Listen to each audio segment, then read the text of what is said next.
Every January, companies swear this is the year they get compliance under control.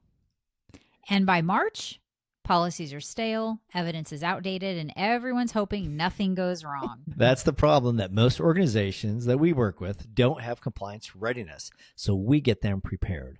They have compliance intentions. Right, but intentions don't pass audits. Systems and not. processes and intentionality do. Exactly. Today, we're going to talk about the differences between restarting compliance and building a compliance rhythm that actually holds when it matters the most. I'm Rob. And I'm Dawn. And this is the Van Ryan Compliance Podcast. Like we said, January brings lots of new things. A new year, new resolutions, new policies, new tools, new training, new employees. New dashboards, new spreadsheets. Spreadsheets. But a lot of gaps in their security and compliance readiness, right? Yes, exactly. Because most compliance programs are event-based, not behavior-based. A compliance restart's triggered by an audit, a contract renewal, a client escalation, a security incident and or breach. It does happen. Yep. And if readiness only exists right before the pressure, it isn't readiness, it's reactive survival. It's like putting out a fire, basically. Yeah, we want to build the fire, not just be putting out the fire. Right. If your compliance only works when everyone's nervous, it doesn't work. And if your team needs reminder emails to follow required controls, yeah, then that's a people problem and a system problem, because it kind of all both ties in together. That's what we say. Exactly. So let's be clear here, Dawn. Let's talk about compliance readiness is not perfection, right? Right. A readiness is proof that you are ready if something happens. And what is that proof? Well, let me tell you. Why don't you tell the folks? Clear policies and procedures, clear named ownership for those controls and processes, repeatable workflows, evidence that's current, not last year's or 10 years ago. And this is the way we've done it all these years. It's the same, not really. That evidence need to be updated within the last year. And we're talking about logs and things like that. And decisions that don't rely on panic, favors, or heroics. A compliant organization doesn't ask, what do we do if this comes up? They ask which controls already cover this, right? How do we actually prepare for this? Right. And then if you're doing readiness for an ISO or for high trust or for SOC, it's making sure that you have current evidence and everything is pulled together. Yeah. And that's considered maturity. Your compliance program is matured. Yep. Maturity is what regulators, clients, and partners actually trust. And that's what we look for as well. So what we do at Van Ryan is we actually rate your maturity level. As a client, being 5, that you're highly mature. You have a well-oiled machine. You have a compliance department. You have an internal team that just focuses on compliance all the way back to 1. We're like, I'm just trying to keep the lights on. Help me, Rob and Dawn. We got to get this going. And then that rating of maturity is how much we have to lean in or watch and manage and put guardrails around. Correct. So how about as we get into restarting versus the compliance rhythm, right? So here's where we shift as leaders. This is what we're really focusing about, is restart is emotional, right? Like we're going to restart a project. We're going to restart reading this book. I'm going to restart a new year and start working out or eating better, right? Yes, a new diet, yes. A new diet. It's always a new diet. I just don't do diets. So it's easier that way. But compliance rhythm is operational. How are we going to do this day in and day out and deliver great excellence and protect the data that we're entrusted with? Restart looks more like this. Sometimes it's triggered by fear, like people read something online about an AI incident or about a physical breach or how about a theft? It's fueled by urgency, it's short-term fixes, and one person scrambling everywhere to get the evidence for an audit or making sure the infrastructure is set, or there's a phishing attempt or a phishing attack they're dealing with. But compliance rhythm, and we want to shift from restart to a rhythm, is we have scheduled reviews. We do monthly check-ins. We do anytime check-ins, we call them, in VRC 1, where we have Emma and our team going through that and making sure things are updated. So if you have a question, you reach out to the team. We have assigned owners. This is a big one. You can't just say IT has it, or legal has it, or the manager has it, or the team lead has it. You have to actually have a name, not just a department, but a name of who has the ball of compliance and what you're gonna do with it, how you're gonna do that. Yeah. The evidence checked continuously is a big area, and no surprises. So continuously, how we look at that is, we're looking at that from a monthly, sometimes even weekly standpoint. Do we have the right password policies? Do we have the right encryption levels? Do we have everything put together as needed to ensure that we are compliant to the regulations and ensure that we will meet our audits? And you could argue that compliance, well, this sounds boring. A rhythm's boring. Well, that's really the point. It's not boring, because if you work with Van Ryn Compliance, we make compliance fun, by the way. It's very fun. But it is very fun. Compliance rhythm is it means that you're in control of it. You have it, you're maintaining it, you feel confident. It's really confident. So if that's boring to you, so be it. But we don't consider it boring. We just consider it being really smart. And by having a rhythm, you're going to pass an audit. Yep. Yeah, I don't think of it as boring. I really think about it as we're into collegiate playoff. I can talk. It's Monday. We're into the playoff season in football. So rhythm is perfection, right? You're going to snap the ball the right way.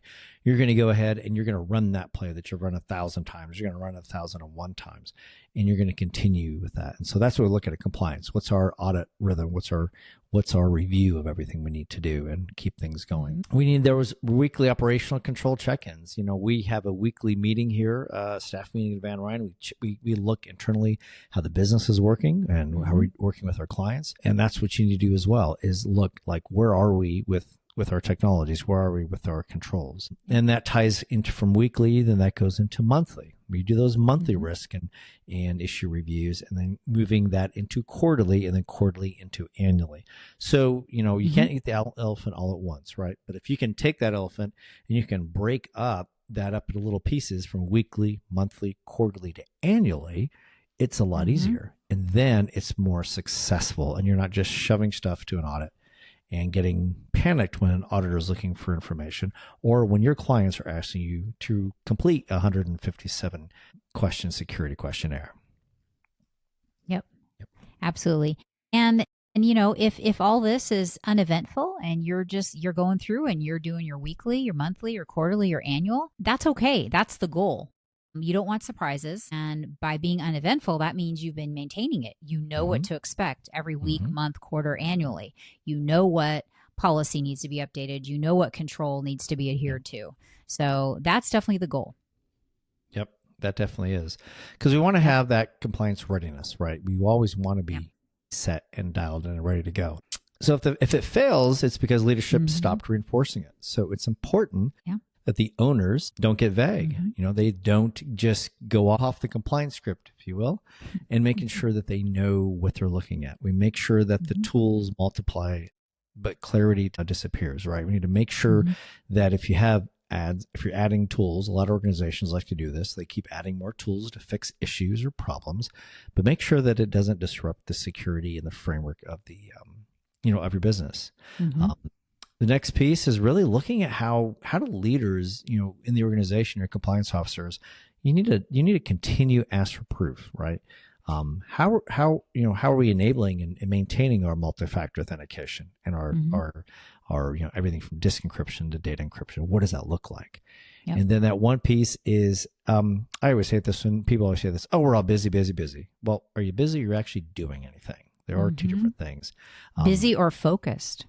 Yes, focused forward, like we talked about last week, right? Exactly. You have to have someone that is accountable. And we actually name privacy officers in all of our documentation and in all of our in our book of evidence, as we call it. Not just a department, not just legal or IT or something. It's like, Tom in legal, or Stephanie in IT as an IT manager. She is responsible for that, or he is responsible for that. Yep. There has to be one person accountable. The compliance officer, or privacy and or security officer.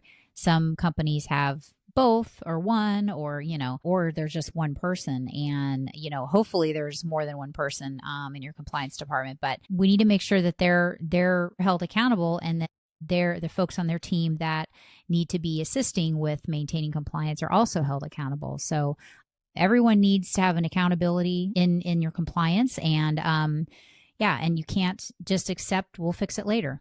You need to sit down, you need to figure it out, and come up with solutions, and make sure that you have it all laid out and organized. Yep, and documented. Don't just say, I got it in my mind. Exactly. And you say is actually documented, which is really key. And looking at the controls for the year, what do we have? Like, so say we're healthcare, we have obviously the HIPAA, but then also what if we have an ISO or we have a SOC? So we got to make sure, how are we meeting each of those controls? And if there's any changes in the environment, what does that look like for the data set and for those audits? Because compliance readiness is a leadership discipline. It's not compliance department tasks. It's not about just getting the tasks done. It's about actually going through, making sure we are ready for the audit or for other incidents. Yep. And let's talk about how we can lock in this compliance rhythm and make this real. And there's really 4 rules for a compliance rhythm. The first one is assign real ownership, not a committee, not a department, a name. So Bob Smith, he's going to be the owner of this control. Okay, well, then Bob is in charge of the policy, procedure, and the evidence that needs to be provided to make sure that the corporation assesses to that control. Build a small, repeatable cadence. So, if you need to work on this weekly, work on it weekly. If you need to etch out that hour every week to work on this with your team, then do that. If biweekly works, then do that. Just figure out what that repeatable cadence is, and then measure what you expect. If it's not reviewed, it's optional. That's not. You need to review it. You need to make sure everything is required. It's not an option. You need to make sure that you expect, this is what we're measuring, and this is what I expect the outcome to be. Having those, I guess you could say, SMART goals, because that's really what those are. And then normalize the readiness. Compliance, some people, it's just a lot of work and I just don't have the time, and it's an extra thing I do. It's extra duty I have, but it is important, and it's how the business operates safely and securely. Yeah. It definitely, and that's exactly what we're looking at is making sure it's not operational, make sure it's part of the rhythm within the organization, right? It's not just a goal. It's not just about, we're going to do that. It is, yes, you can make it a goal of compliance excellence, but making sure that you do work towards that, and making sure that you have intentionality in achieving those goals, so that you can have fewer fire drills, which is really important. Right. We don't want those fire drills. We don't want those security questionnaires. We don't want all those randomness to pop up. What we want is we want a fully developed system of compliance and mindsets, so that you are ready to deal with any of those issues that pop up. Because having those strong systems remove friction, and the weak systems create drama. And I only want drama on TV. I don't want drama in the compliance world. Right. So you want to be prepared for drama. Yeah, and not blindsided by it. Yes. So if you're listening to us right now and you're thinking about, I need to do a reset, what should we do there, Rob? What if they're thinking of a reset? Yeah, if you're thinking of a reset, you need to really evaluate the business, right? Evaluate, what do we need to adhere to? Is it HIPAA compliance laws? Is it data privacy laws? Yes. Are we going to expand our scope into AI this year?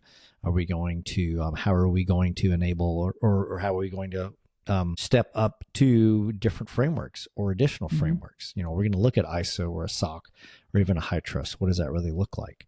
So those are the key pieces that you're really looking for. And then you need to start building that rhythm, right? So building the rhythm. It's not a reset. It's a rhythm. It's a rhythm. That's what we want to do.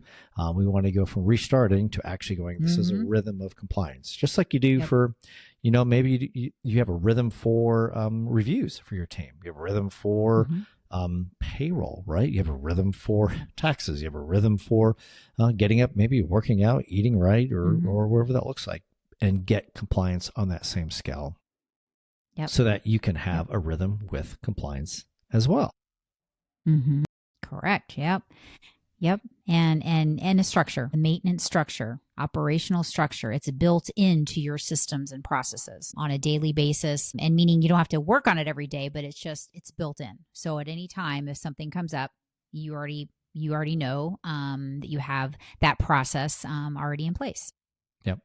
And you want to kind of think about it as something as, we've talked about the actual rhythm, but what about getting into like a reality? What does that look like, Dawn? Going from that into an actual reality of what does it look like when we actually achieve compliance goodness, and what does that look like when we actually put that together?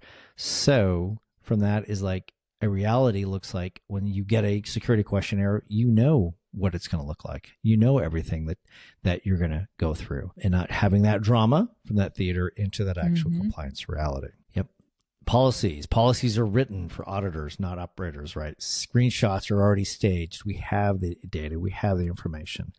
Maybe you need a couple screenshots that are current to verify that on January 12th, the day we record this, that yes, we have antivirus enabled, we have our encryption enabled, all of that. Those are those key pieces. Yep. And make sure the evidence and the policies, procedures, it's not like, let's first hurry up and make something up and get it done. And let's take a this and that and find it and put it up there and we're done and we can check it off. That's not compliance at all. That's not being prepared. That's rushing around, hurrying up and throwing stuff against the wall and seeing if it sticks. We're talking true evidence here, evidence that is during that audit period, those logs and that type of thing. It's not scrambling and just trying to throw anything up there, kind of creating something as we go. That's not what that's about. It's actually finding real evidence and making sure. And if you don't have it, you don't have it. That, and that's where the remediation comes in. That's where we help assist with those gaps. And what about, Dawn, what about like if only one person knows about the compliance program, right? Well, if that's the only person that knows what to do, or the big issue I see is the only person has the keys of the kingdom. They know how to access the systems, but not everybody else does. So, if that one person is on vacation or is gone or is ill or something, how can what does a company need to do to kind of build that out? Yeah, you definitely need to have a, as we call it here at Van Ryn, a deputy. Yes, we have that term within our team. Yes. You need to have someone, it's kind of like having a successor for your business. Who is that person going to be? Things have happened. Things happen every day. Illness, you name it. Things happen and people have to step away from their business or whatnot. Or even people sell their business. So what does that look like for that next person in line? Well, that next person in line, I bet would like to have some sort of a playbook of knowing what to do. And this is where, we create a book of evidence. This is your policies and procedures, for HIPAA compliance. And this is, here's VRC 1, here's the last audit you did, here's the evidence that was provided. All that is available, and that would be good to pass off to the next person. Having someone else be involved and not just one person, that is going to be the best thing. I find, with the audits that I'm involved in, if you have more people than one on your team, you're going to be extremely successful. If you're trying to do it on your own, you can do it, but it's going to take a little bit longer. And it's just really nice to have more than one person. And again, if you're unable to finish, then you've got someone that can back you up. Yeah, I think that, that's opening a little bit of the Van Ryn playbook is the deputies. So we have deputies within Van Ryn. So if one of us is unavailable or ill, we know where to go. We know they're the deputies, and we have a couple of those in our team that says, okay, they know how to keep things going if one of us is unavailable. And so you need to have those deputies in your organization so that you can keep on going. Plus, you kind of share the load of compliance and security to ensure that everybody is, really is kind of perked up their ears, if you will, and their eyes. So when they hear about a new product or they hear about a security incident or something, they know how to engage and deal with that instead of just waiting for someone to deal with that. They can just go ahead and jump in and be really intentional. Because those deputies are really, really key. Yep. And that kind of ties into like what auditors and regulators actually look for. So what we look for when we're looking at a rhythm of an organization is it's very well oiled, meaning that the documentation is put together, meaning that there's even maybe meeting minutes that we've seen from an audit perspective in the last month or so that we've met, meaning that like the documents aren't 4 or 5 years old. Maybe they're just a couple months old. Yep. Looking at inventories. When I see inventories, that's a key piece. Is like, do you have an inventory of your environment that you know your environment? And then when we do like on-site audits are fun, but when I do an on-site audit and you talk to multiple people, they all speak the same language. And you can do that, over Google Meet or VRC One Meet or whatever meet you want as well. And you can really get a good feel of the environment. You get a really good feel of how people are working together, or if they're not working together. If IT is disconnected from legal, or if compliance is disconnected from finance, or that, and you really need to make sure people are dialed in there, so they have a very good rhythm and not just restarting. And we're not looking for perfection. Auditors aren't looking for you to be perfect. They're looking for consistency. All right. If you're the first year out and you're building your program, you're not going to have anything. We're going to help you build that. You're going to build it up. The second year of auditing, they're going to, we are, or the auditor is going to look for, have you implemented it? Okay. Yes, you have. Okay. Well, maybe you need some help with that. The third, fourth, fifth, so on and so forth. They're going to look for a lot of consistency with that implementation. Has it been, are your policies and procedures updated? Are they versioned correctly? Have you implemented this, or that? Do you have good documentation of XYZ? So really consistency is really the key. Yep. And when you have a solid compliance program, it survives leadership changes. So let's think about that. So there's always change of business. A company gets purchased. There's a leader leaves, he or she leaves, goes on to next season of their career. But when you have a solid compliance program and you have those deputies there and ready to go, it doesn't matter who's in that leadership seat. We're all kind of leaders to make sure things are dialed in. So making sure people know what to do when there are leadership changes, audits, and definitely growth within the organization. Those are really key pieces. Yeah. And Rob, what do we hear from a lot of customers? Compliance just takes so long. We'll just do it later, another day. We'll worry about that later. That word later comes up quite a bit, doesn't it? It does. Or I'm too busy. Or too busy. Well, are you too busy to do your finances? Let me ask you that. Are you too busy to run payroll? Yeah. Are you too busy to deal with taxes? Are you too busy to work with your team, maybe do their HR reports? No. So this is an important part of the business, because your clients are actually entrusting you with their data, and you have legal requirements from a federal and state level. Yeah. Plus, you have contractual obligations for your master service agreements and how you're doing business to maintain that data and keep things going. So we want to build that rhythm. Yeah. And the longer you wait, and you keep saying later, your risk is higher, definitely. And your employees, business associates within the company, your leaders have no idea what to do. So that is dangerous. And then, yes, you run into contractual failures with customers and that type of thing, penalties possibly, and just really a lot of risk exposure because you just start pushing it off, kicking the can down the street. So. Yep. Don't wait till later. Don't wait till later. So if you're listening to this today at this podcast, so think about how you can do a compliance reset to get a rhythm in your organization. How do you build a rhythm? Because it doesn't just come from that motivation. Like Dawn, like you had mentioned, it comes from that structure of how you do that within the organization. So, we know that structure always beats that willpower every single time, making sure you have good structure and good frameworks within the organization to take care of things, and to make sure that your organization has great rhythm to make sure that you are ready for audits, you are ready for law changes, and you're ready for the ever-changing business that you're working. Yes. And probably to wrap things up, Dawn, I think the deputies are key in the organization. Get yourself a deputy. There you go. Get yourself a deputy for compliance. That's all you need.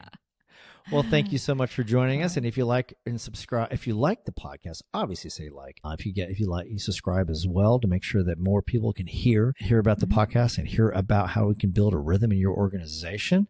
And until next week, thank you for joining. Bye-bye. And hang on one more second. One more second. Oh, yes, you forgot the webinar this week. Oh, the webinar. Because the other big thing that obviously is a huge thing this year is AI. So join Rob in the webinar this week, and he will make sure he includes that link in the show notes. In the show notes. There you go. Sorry to interrupt you, but I was like, we have to tell people to join. You're exactly right. I'll put it in the show notes. I got excited about deputies. I'm like, yeah, that's it. Yes. No, so we'll be doing how to do an AI audit webinar this week. Very excited for that, and I'll have all that information in the show notes. Sounds good. All right. Until next time. See you later.